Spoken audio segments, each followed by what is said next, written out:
আসসালামু আলাইকুম বন্ধুরা, আজকেও আমি চলে আসলাম আপনাদের মাঝে বেল্ট আপসেন মেশিনে ভিতরে নিডেলের ড্রপ পড়ে।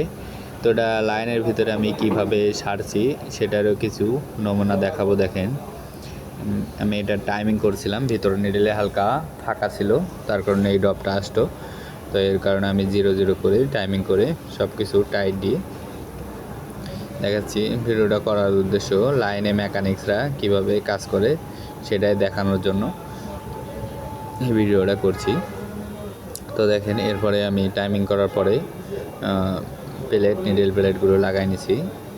নেওয়ার পরে দেখেন, এখানে আমি কিন্তু প্রেসার ফুটও খুলছি। তো অনেক সময় এগুলো খোলা লাগে না, ওপর দিয়ে করা যায় শর্টকাটে।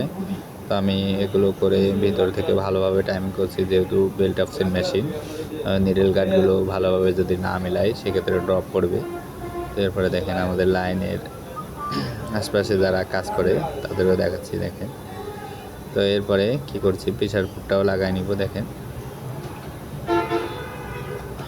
লাগানোর পরে এখানে এখন সব কিছু ওকে করতে হবে। তো এরপরে গাইডটা সুন্দর করে লাগাই নিব। নেওয়ার পরে দেখেন, এখন সুতা লাগাতে হবে। সুতাগুলো লাগে এখন আমি এক পিস বডি করে মেশিনটা ওকে করে দিব, যেহেতু আমার টাইমিং করা শেষ। তো আমি চালাই দেখব যে মেশিনের কী অবস্থা।